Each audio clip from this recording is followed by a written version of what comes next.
What's good, YouTube? What's good, everybody? It's your boy, NosaaNation, man. Today we got a new special video, man. Special video. Making the case, Michael Jordan. You guys have wanted me to react to this video for the longest. Now, if you're new here, hit that like button, comment, subscribe, you know, all that. Finish that. I just want to send a big special shout out to the man above, man. And with that being said, let's get straight to the video, man. It's a long video, so be sure to smash that like button, man. Basketball is special. The size of the court and the lack of pads or helmets give fans the most intimate experience of a team sport that exists. And because of the different styles that basketball allows for, players develop their own distinct identities and signature styles through their creativity, flair, and athleticism. Sheesh. And although no player succeeds alone, the scoring volume and two-way nature of the sport give individual stars a nearly unprecedented amount of control over the flow and outcome of a game. For this reason, players are constantly compared to their peers and to the legends of the past in order to answer the most hotly contested question in the sport: who's the greatest to ever do it? For many, the question is redundant. They believe in only one right answer, their answer. Others might have their own personal stance, but acknowledge one or two alternatives. But I believe that there's much more nuance to the question of greatness and more answers to it than you might think. By my count, there are 8 players in NBA history that have a substantial claim as the GOAT. It's a subjective thing though. I can't give you a definitive answer. All I can do is make the argument. So today, I'll be making the case for Michael Jordan as the greatest basketball player of all time. Okay. Let's see this. I'm actually excited to see this, bro. I ain't gonna lie to you. I love this guy's videos. You want to know why? Do you want to know why I like his videos? Because he's so unbiased and he sticks to the facts, bro. He sticks to the facts. He's unbiased. I like this guy, bro. Real shit. I actually emailed this guy, bro. I emailed this guy like telling him how much I love his videos. He never responded, but real shit, bro. Like, I'm sure he gets a lot of emails a day, but I love his videos, bro. For real. I actually like reacting to his videos, like real shit, bro. Genuinely. Well, what can I say? What on earth can I say about Michael Jordan's case as the greatest basketball player to ever live that hasn't been said before? What do you think I'm going to talk about that didn't get covered in the 10-hour documentary that premiered at a time when there was no other sports content? There's no forgotten game that I can tell you about that shows just how good Jordan was.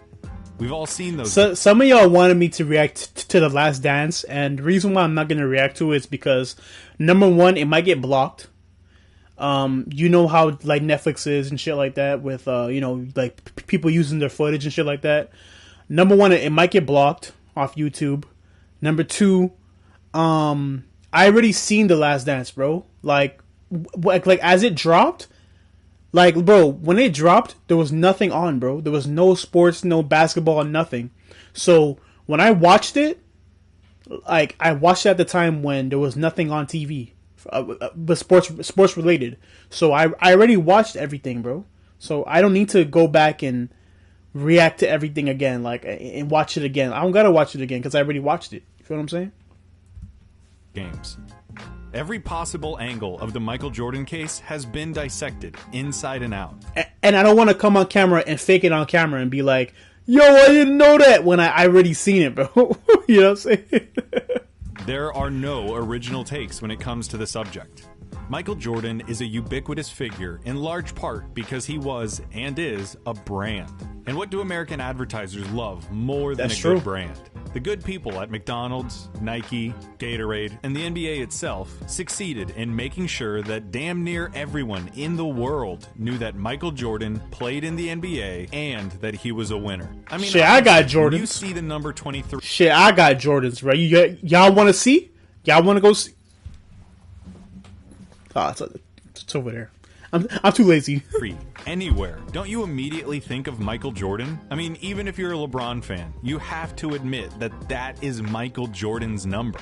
And the craziest part about the Jordan experience is that as he became a global icon, he did nothing but continue to deliver the goods. What iconic moment can I show you that you haven't already seen 100 times? His cradle dunk in college, the game winner in the '82 NCAA championship, the free throw line dunk, pouring in a record 63 points against the '86 Celtics, the shot, Damn. his spectacular move, the shrug, the double nickel against the Knicks, the flu game, passing to Steve Kerr for championship number 5. These are sequences And grabbing a freaking layup, grabbing a layup, and like blocking a layup. But when he blocked it, he grabbed it, bro. Like, and moments burned into every basketball fan's consciousness. Every one of those moments served to propel Jordan higher and higher in the cultural zeitgeist until he was one of, maybe, the 5 most famous human beings on the planet. And yet, the inevitable passage of time has eroded the consensus around Jordan's GOAT status, especially with younger people who might not have been alive to see him play. That's not to say that there aren't young people who don't see him as the GOAT, but it's not as airtight as it once was. Now, I'd hate to speculate on behalf of an entire generation of basketball fans, but here I go anyway. I was 516 days old when Michael Jordan won his last championship. I can't remember much about it. And I think that people who didn't live through Jordan's prime are a little tired of hearing how great he was. Of course, people want to be alive to see greatness. They want to be able to say, I saw the best ever. Now, I don't think that makes it right, but it's part of the shit, I saw the best ever. I mean, to me, I saw the best player too. Shit, LeBron, bro. Explanation. In my lifetime. Is that Jordan's celebrity seems to cloud everything he did. At times, it feels almost like propaganda. How many times have you seen this? Some basketball account on Twitter or somewhere on the internet celebrates the anniversary of something that, say, Wilt Chamberlain did. And in the comments, somebody says something like, Wilt Chamberlain, the most dominant player I ever saw. And then someone comes back unfailingly and says, in all caps, did you never see Michael Jordan play? It's not just that you have to acknowledge Jordan as the GOAT. It's that you cannot talk about the merits of anyone else's case. The internet would have you believe that Michael Jordan won every game he played and made every shot he took. I swear. This kind of talk breeds resentment from people who want to appreciate other players' accomplishments. Y'all be on my ass in the comments. Because he wasn't perfect. He didn't win every game. He didn't make every shot. Exactly. You can have a debate about exactly. who the greatest of all time. Y'all got exactly. That's what I'm saying. Like, y'all gotta stop saying this shit where it's like, oh, LeBron choked in too many important games, bro. There was games where Jordan choked too, bro. Jordan. There was games where Jordan missed a game 1 or 2. He just showed it in the footage right here. He just showed it. So y'all gotta stop, bro. Y'all gotta stop. Every player screws up, bro. Not every player, bro. MJ didn't make all of his game winners. MJ didn't win every game. LeBron didn't win every game. LeBron didn't win all of his. You know what I'm saying? LeBron lost in the finals. Yeah. Michael Jordan never lost in the finals. That's a fact. I'm not arguing that. But what I'm saying is, y'all make it seem like Jordan won every game, bro. Like every game that he played in, he won every game. Y'all gotta stop, bro. Y'all gotta stop that, bro. And then making it seem like, oh, LeBron choked every game. LeBron chokes LeBron chokes all the time in his games, bro. LeBron has a bunch of game winners too, bro. Like just as much as Jordan has.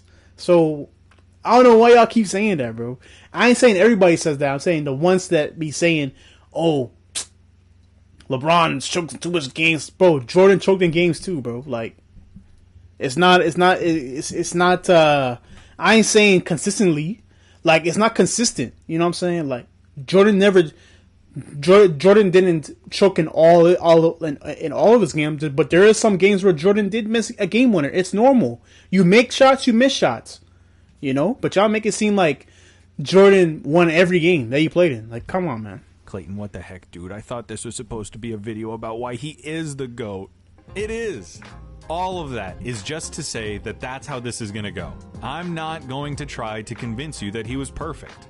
Because if you can separate the legend and the basketball player, it's more than enough. Oh, and by the way, we're going to ignore his Wizards career as much as we can. It's just the right thing to do. So, Michael Jordan, the basketball player. What do we have? In 13 seasons with the Chicago Bulls, Michael Jordan was a 6-time champion, 6-time Finals MVP, Facts. 5-time regular season MVP, a 12-time All-Star, was selected to 10 first-team All-NBAs, made second-team All-NBA in his rookie season, was the Defensive Player of the Year in 1988, had 9 All-Defensive first-team selections, was a Sheesh. 10-time scoring leader, and in college won the 1982 NCAA championship and was named the 1984 NCAA Player of the Year. Without a word of analysis or commentary, that resume is screaming about one of the most decorated and successful basketball players in history. Jordan's case is related to Kareem Abdul-Jabbar's in that you can pick from just about any criteria you want to, and you'll find enough evidence to support his reputation. First and foremost, Jordan might well be the greatest scorer in basketball history.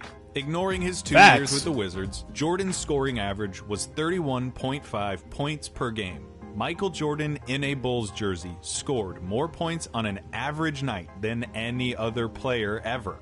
Including his Wizards tenure, he averaged 30.12 points per game, still the highest of any player ever, beating out Wilt Chamberlain by a few decimal places. The style of Jordan's play was only matched by the substance of his game. Every ounce of athleticism that brought comparisons to Dr. J was matched by footwork that could only be seen in players like Hakeem Olajuwon. His acrobatic layups are underscored by his unerring technique and diligence that make him a case study in fundamentals. At his peak, he tortured guards in the post, eluded big men with his electric first step, developed into the best mid-range scorer of all time, and ran Phil Jackson's triangle for all it was worth. He had nearly every offensive facet of the game in his toolbox, and he pulled out that toolbox every night. He has the highest usage rate of all time, scoring in volume. See, everything that he's saying, I agree, bro. I agree.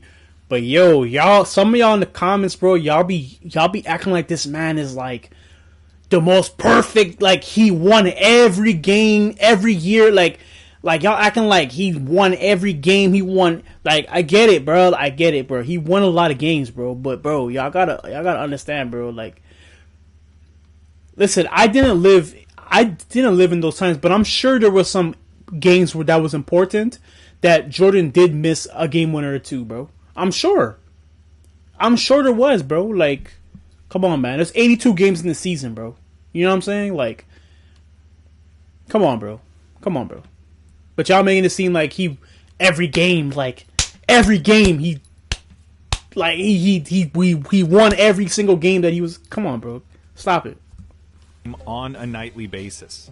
But he also pushes advanced metrics and efficiency stats to their breaking points. He has the highest player efficiency ranking ever, the highest offensive box plus minus ever, the 5th most win shares, the most win shares per 48 minutes, an outstanding true shooting percentage, and so on.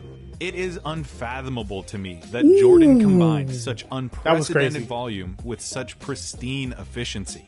His opponents were allowed little reprieve on the other end of the floor, as Jordan quickly developed into one of the league's premier defenders. In 1988, Jordan led the league in scoring with 35 points a game, won the MVP, That's a crazy block. And was named Defensive Player of the Year after leading the league in steals. Jordan defended opponents like a shark smelling blood. He forced bad passes, contested shots, leapt passing lanes, all while talking enough trash to sell a pay-per-view fight. There might not have ever been a more nightmarish matchup on both ends of the floor. He could go into games, tell his own team to stay out of the way, dunk on his defender, and then put that guy in a straitjacket the second he crossed half court. And yet, despite the ungodly amount of energy that he must have expended every night, Jordan was one of the most durable and consistent players of his generation. Aside from his injury-shortened 86 season and his mid-season comeback in 95, Jordan never missed more than 4 games in a single season. In 8 of his Chicago seasons, he played all 82 games.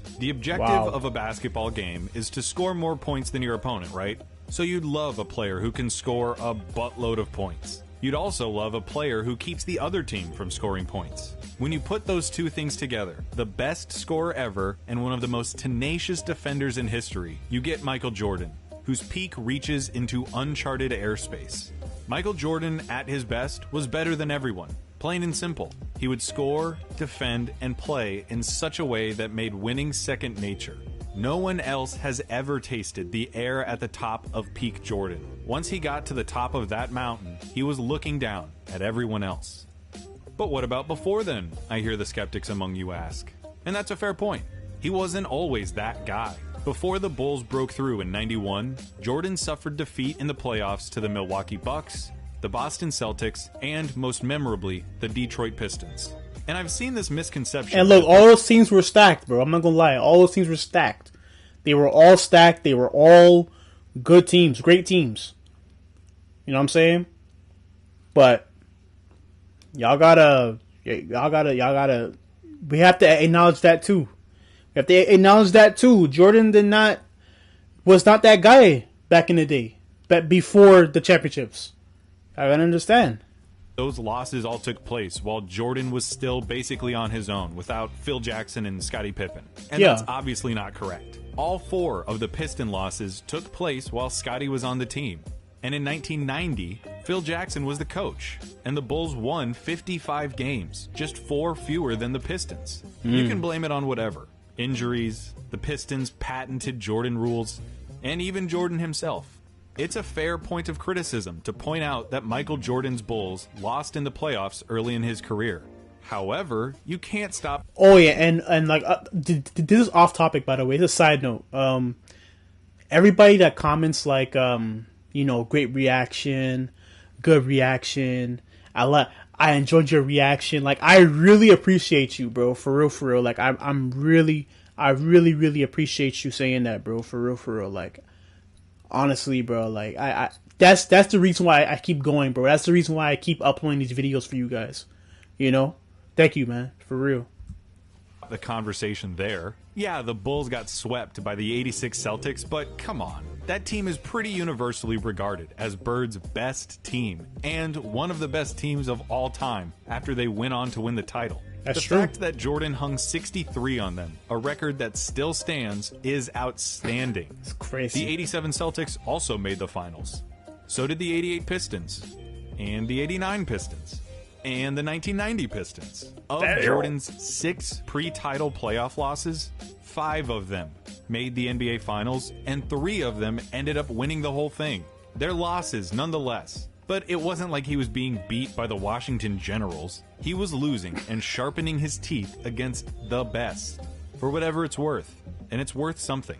Speaking of Phil and Scottie, another point of contention with Jordan's claim to the throne is the fact that he played for the most decorated coach in basketball and with the best sidekick in sports, along with a team that did their jobs to a T and bought into the team. As for Scottie, there are some people out there who would have you believe that Scottie Pippen was nothing more than a glorified role player. They'll say he didn't have the game to carry a team to a title, and he didn't have the aptitude to spend too much time in the spotlight. They'd have you believe that Scottie Pippen was nothing without Michael Jordan. And that's ridiculous. You can disagree with me, but for my money, Scottie Pippen is the best perimeter defender imaginable. He combined size with uncanny court vision a la Bird and LeBron, knew exactly when to pick his spots and when to defer, and brought a component of selflessness and fraternity to the Bulls that might not have existed otherwise. He was approachable and likable, the counterbalance to Jordan's unyielding intensity. Most importantly, Scottie accepted and flourished in his role. The amount of credit that he deserves and does not get is unfortunate. Same with other players. I don't know why they don't give him that much credit, bro. I don't know why. It's weird, bro. Brant and Tony Kukoc. Michael Jordan didn't win those championships alone, and those guys all deserve more recognition. When it comes to Phil Jackson, it's been fascinating to revisit Jordan's approach to the game and see how it changed under Jackson. Guys like Mike, Kobe, and Wilt all approached basketball in a similar way, in that they felt that the best chance their team had to win was for them to have the ball in their hands as much as possible. These days, we'd call what they did iso ball or hero ball. Isolate against the defender, tell everyone to get out of the way, and beat your man one-on-one. Watching Mike's early years, it sticks out, painfully at times. Shooting over triple teams, refusing to give the ball up, even if a teammate had an open look. Kobe patterned his game after Jordan, and you can see the same tendencies. Wilt was, of course, a prolific scorer and record setter in his own right, and Sheesh. did so in a manner that gained him the reputation of being selfish. But with Jackson's philosophical influences, the triangle offense, and a stellar supporting cast, Jordan learned to dial those tendencies back and perfect his game, resulting in one of the most dominant stretches any athlete has ever had in their sport. Of course, he still had the stuff to go and win his one-on-one battles, but he walked the line as well as anyone ever has. Kobe did the same thing. He won 3 championships with Shaq at the beginning of the decade of the aughts, and finished the decade with back-to-back championships. Now, who was Kobe's coach during those championship years? Phil Jackson. Who was it that helped him tailor his game to a more team-friendly approach, so as to unlock the group's championship potential? Oh yeah, it was Phil Jackson. Phil Jackson should, and does, get praise for managing some of the most eclectic locker rooms in basketball, satiating some of the most headstrong egos in the world, and providing an environment where the most talked about team with the most popular athlete could do their jobs. The Bulls' success might not have been what it was without Scottie Pippen. It might not have happened without Phil Jackson, and Horace Grant, and Tony Kukoc, and Steve Kerr, and Bill Cartwright, and all of those guys. Basketball is a team game after all. But it's... Exactly. Basketball is a team game, and that's what y'all gotta understand, bro. Basketball is a team game, bro, and y'all gotta understand that team games, a team sport like basketball, you're going to have your ups and your downs, bro. You're going to have games that you win and games that you lose. You're going to make shots and miss shots. That's just what's going to happen, bro. It's our fault that they might not get talked about as much as they should. We are the people who talk about these kinds of things and create the dialogue that takes place about them. That doesn't somehow discredit what Jordan did for those teams or nullify what he contributed. Exactly. Yeah, Scottie was a perfect sidekick. Yes, Phil Jackson was a masterful coach. Those things can still be true, and Michael Jordan can still be the greatest of all time. Scottie accepted his role on the team. He accepted that he was going to be the second guy. Jordan still had to go out there and do his job as the guy. He still had to set the tone of every practice and every game. He had to put the ball in the hole, share responsibilities guarding the other team's best player, take over when games started slipping out of hand, and, at the end of the game, take the last shot. It doesn't work unless Mike does what everyone expects him to, which is to be the best player in the world. Exactly. As for Phil, yes, it is true that he tempered Michael's worst impulses. He helped sand off the rough edges and align the team. But Mike still had to accept that coaching. He had to adapt his game and do the work. Plus, isn't it a coach's job to coach? Why is it a knock on Jordan that his coach was good at his job? Michael Jordan doesn't deserve all of the credit for their success.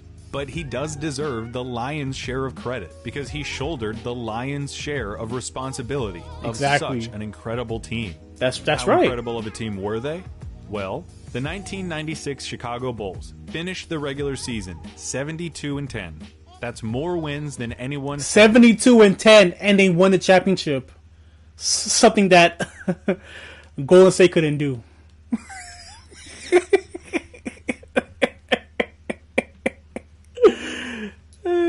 If you know, you know. Ever won, and a record that most people thought would never be broken. And not only were they such a prolific regular season team, but they capped off that season with a championship to deliver the most successful season that any NBA team has ever had. Which brings us to another common Jordan barb. The fact that the NBA was, at the time, looking to capitalize on its enormous popularity and expand into more media markets. From 1988 to 1995, who the fuck is that? Expand into more media markets. From 1988 Who is that on the right? 1988 to 1995, the league saw 6 new teams enter the league, and with each the Toronto Raptors, baby. Yes, sir. Vancouver Grizzlies too. I had a hat. But Vancouver Grizzlies, I had a hat, bro, and I lost it. I don't know what happened to it. I lost it. Sad.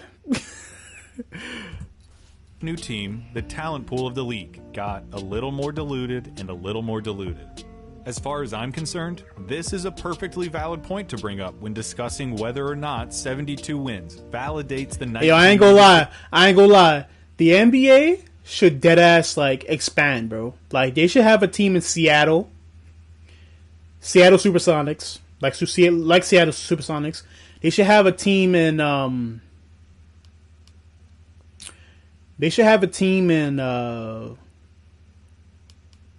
Montreal. Yep. Well, what are some other cities that don't have an NBA team? They should have a team in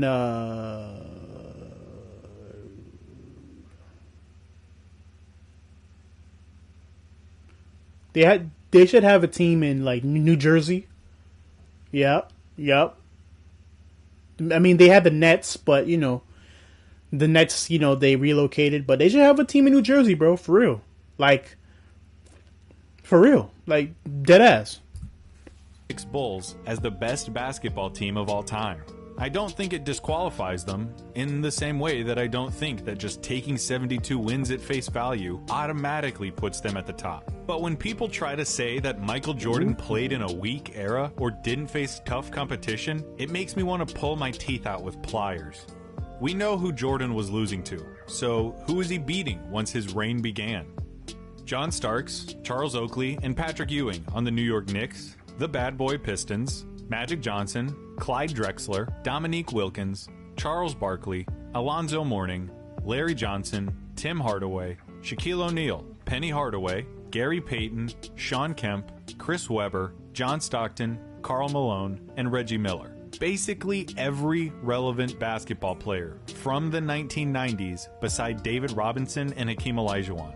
And no, I don't care to count up how many All-NBA opponents the Bulls saw versus someone else, or how many All-Star teammates Jordan had versus other players, or any of that. Because one, the players on that list all passed the smell test of a competitive era with flying colors. Two, I don't care about that stuff.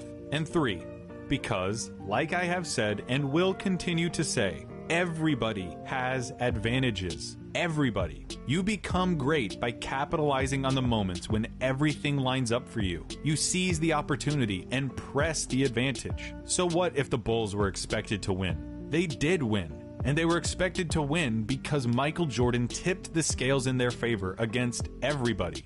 And as a final objection, people who are looking to dethrone Jordan will tell you that he was an asshole to his teamates. Yeah. That he alienated those who he didn't deem worthy or tough enough to play alongside. He was asshole to his teams, but shit, 6 championships, man. I mean, shit, that don't hurt. That don't hurt, bro. You know what I'm saying?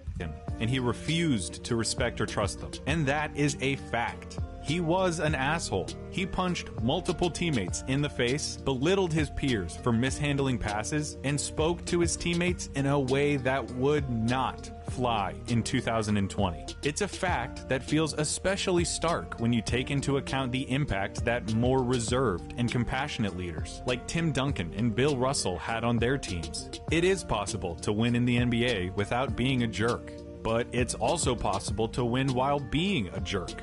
And remember, Jordan wasn't lashing out for no reason. He wasn't walking into the gym just looking for an ego boost and to demean someone while he took the day off. He wanted his teammates to work as hard as he did. He had to make them understand that the Bulls could not be playing games because they wanted to win. They had to play as if they needed to win. Because psychologically, Jordan did. Take Tim Duncan and compare him to Michael Jordan. You never hear about Tim Duncan really tearing into some dude in front of the whole team at practice. You never hear about Mike not taking the opportunity to chew out a teammate that could have done something better. They are polar opposites when it comes to how they led, but they were both leaders, and both of their styles worked. In the same way that not everybody could play for the Spurs, not everybody could play for the Bulls. If you couldn't handle the team first, no one is above the group approach that the Spurs culture built, you weren't playing with Tim Duncan. And if you couldn't handle getting called out, being pushed past your stress point, and playing without fear, you were not playing with Michael Jordan. They both shared a common vision of basketball perfection. They set a high standard and expected everyone around them to work as hard as they did at achieving that standard. If you didn't, you were out. So yeah, Michael wasn't nice. Not everyone could get along with him. If he had spent his years in the league making a villain out of himself and making enemies out of everyone else, toiling away in the postseason without ever breaking through, that would be one thing. But what he did worked. It produced results. And speaking of results, the guy won 6 effing rings. Michael Jordan and Reggie Miller, was fighting with each other? What the hell? And he won all of them as the best player. I know that the people who want to discredit Jordan have already found a million ways to get around 6 rings, but I don't buy any of them. It is literally the best claim that any player has to the throne. He won more championships as the best player on the team than anyone but Bill Russell. But Jordan did it with more teams and more variables that could have set the team back. He checks all of the boxes. He had more success than Wilt, had more statistical prestige than Russell, had a higher peak than Bird or Magic, and leveraged that peak for more titles as the guy than Kareem. He was the ultimate closer. He lived for the moments that decide games. As an individual talent... I don't know. Kareem? I don't know, man. Kareem has 6 championships and 6 MVPs, bro. I don't know. He is an A+, as special as you can get. I don't know about all that. As well-rounded as anyone ever. As a team athlete... And Kareem had that shot, at the skyhook shot, that was impossible to guard. His place in the game is immortalized. Listen, it's impossible to watch Michael Jordan and not romanticize him. No object in the world looks more natural than a basketball in Michael Jordan's hand. It's like the ball was designed for him, or like he was made for the ball, or both. You can't appreciate Michael Jordan without hyperbole and superlatives. He is the avatar of sport. He is competition incarnate. His defining trait remains his insatiable need to win. He wanted to win at everything. When he came into the league, there were questions about his shooting and his defense. So, he became a Defensive Player of the Year and a mid-range marksman. He heard he couldn't win for years. So he took it all out on his competition and led his teams to 2 separate three-peats. He ironed out all of his flaws because he would accept no result but victory. So don't even start to tell me that he wouldn't have developed a three-point shot today. And more than anything, sport is an art form, isn't it? It's expression. It's theater and it's storytelling. Part of sports is the excitement, the show. And Michael Jordan was the most dynamic show in the world during the end of the century. Part of it, too, is because the Jordan show wasn't terribly complicated. There wasn't a lot of baggage attached to the Michael Jordan experience. The things that he did made people believe, if only for a few moments, in superheroes. When spectators looked at him, hoping to find something to connect with, they found the indomitability of human will. The old sports cliche fully realized that the game is won by the team who wants it more. And we all like to think of ourselves like that. That we are wired like Jordan. But let's face it, we're not all like that. That's what made him special. There's only one Michael Jordan. As for the story, how's this? There's a guy who is knocking on the door of the Pantheon. He has been for a while now. He captures the imagination of everyone who has ever seen him play. He might well be the most talented player to ever lace up a pair of shoes, but he just can't seem to break through. He loses in the playoffs against the same team over and over and over. Every year, he gets a little bit closer and a little bit closer until finally he breaks through. His talent is justified with 1, 2, 3 championships, all in a row. It hadn't been done in 30 years. Now there's talk about how this guy might not just be the best talent, he might be the best ever. And as he's climbed the mountain, he has become the most famous athlete in the world. And then he retires, only to come back a year and a half later. In his first full year back from retirement, they win the title. He is back. And then they do it again. By now, he is practically lapping every other player historically.